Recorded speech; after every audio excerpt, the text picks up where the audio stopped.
Nicolas et son père furent au chalet peu avant la tombée de la nuit.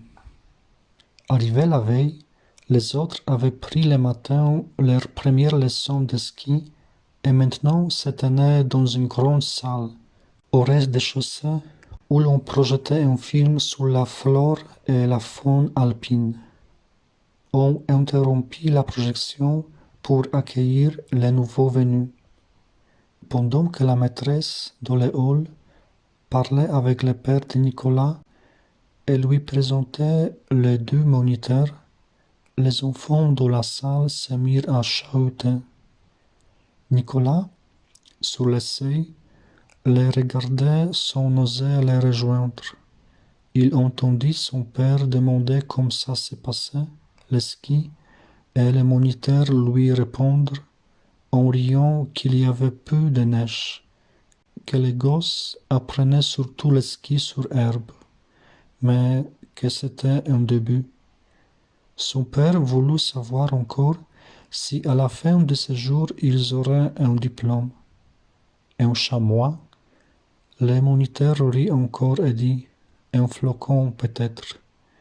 Nicolas se dandinait d'un pied sur l'autre, le visage fermé.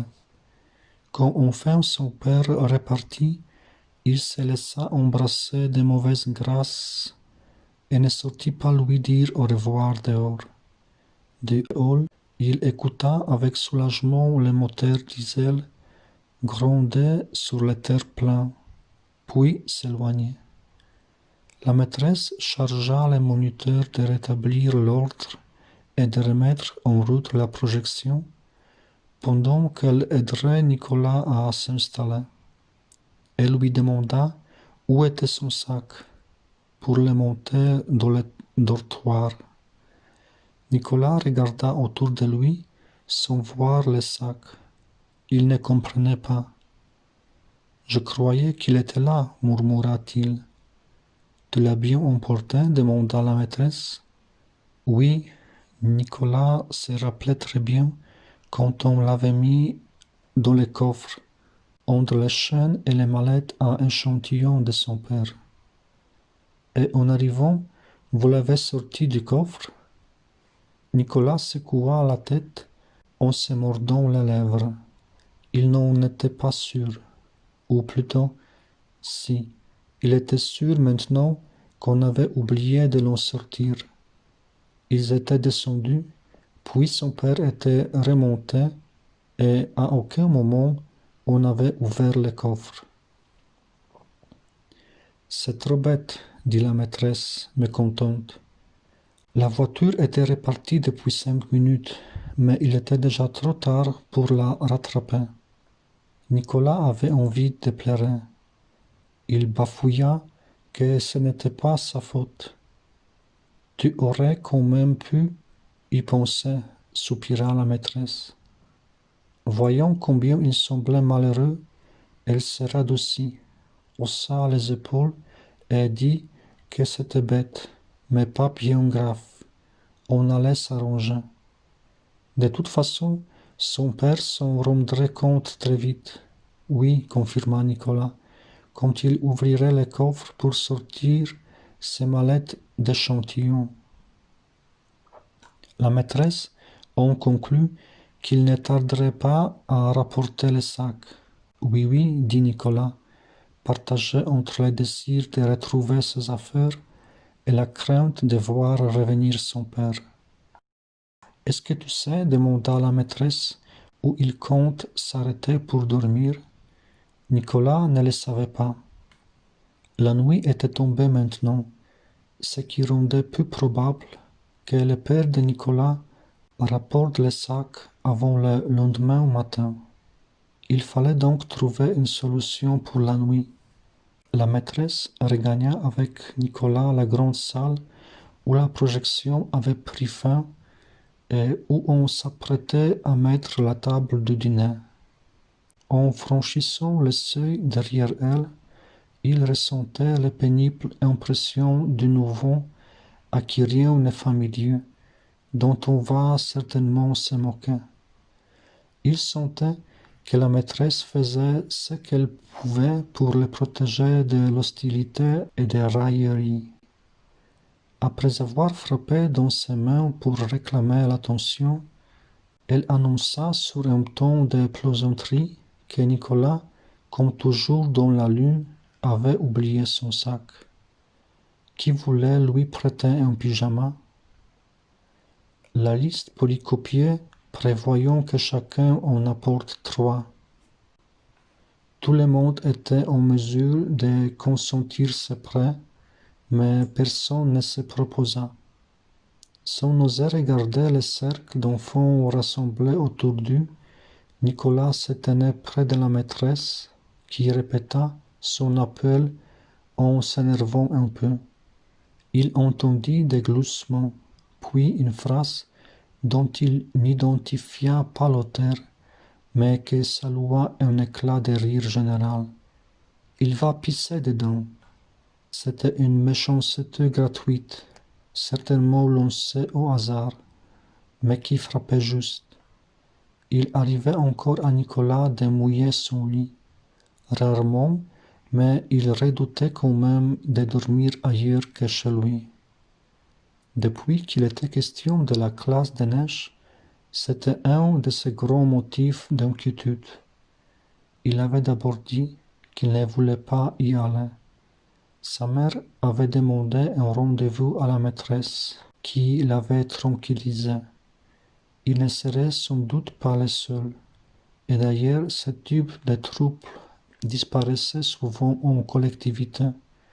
Il suffirait, en cas de prendre un pyjama de plus, et une alaise pour protéger le matelas. Malgré ces paroles rassurantes, Nicolas avait suivi la préparation de son sac avec anxiété. Puisqu'il allait dormir dans des dortoirs, comment pourrait-il placer l'alaise sous les draps sans qu'on le remarque? Ce souci et quelques autres du même genre l'avaient torturé avant le départ. Mais même dans les pires cauchemars, il n'aurait pu imaginer ce qui lui arrivait réellement.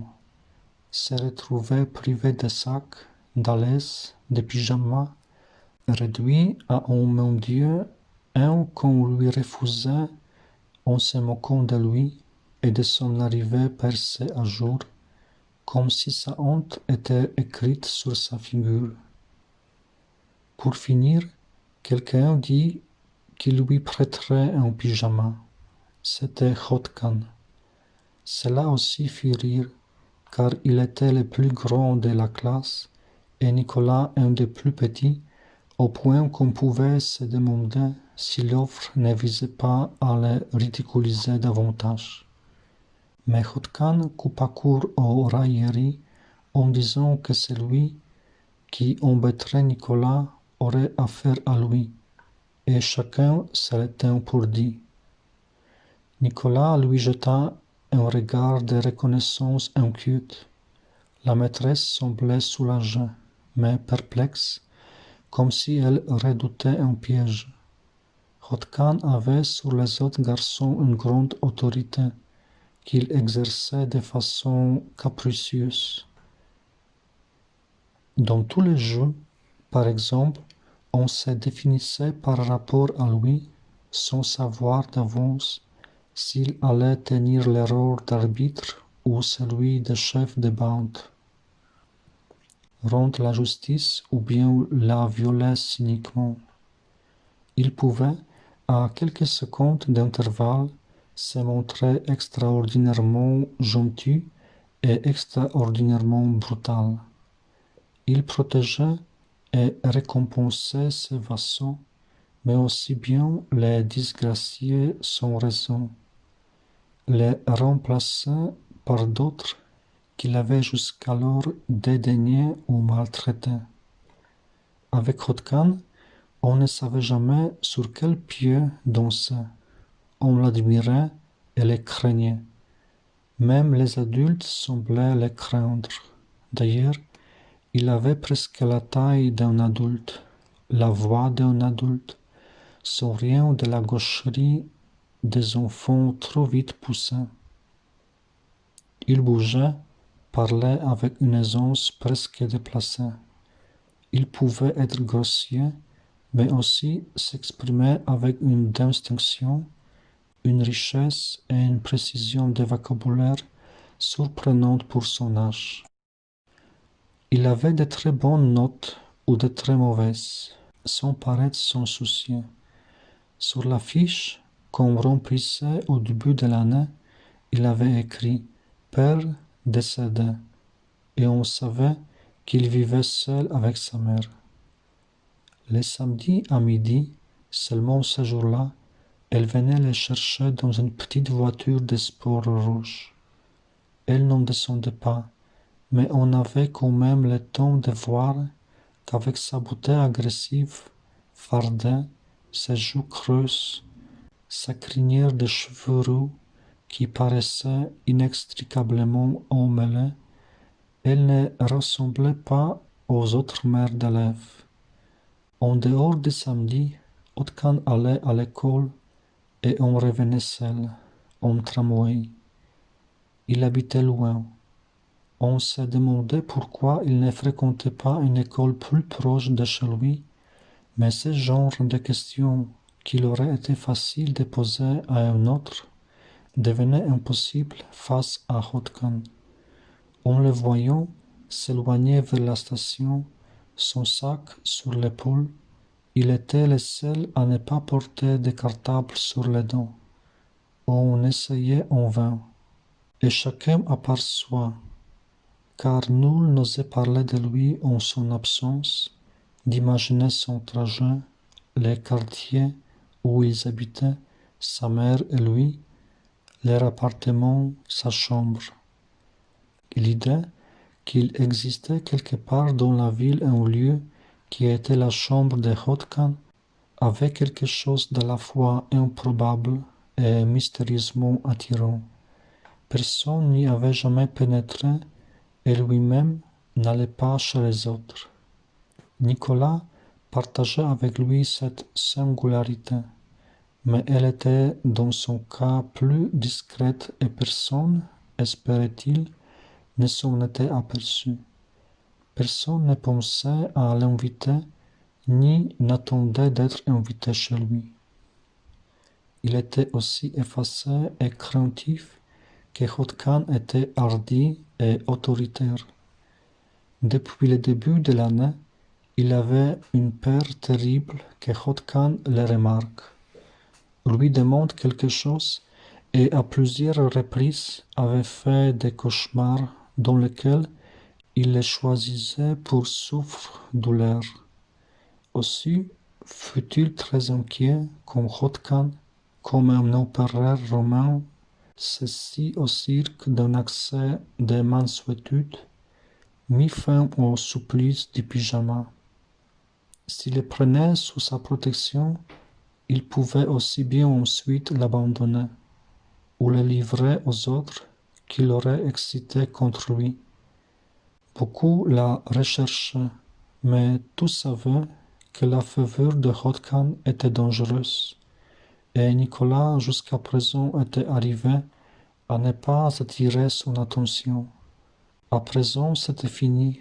Il avait, par la faute de son père, attiré l'attention de tout le monde, et deviné que son pressentiment était juste. La classe de neige allait être une épreuve terrible.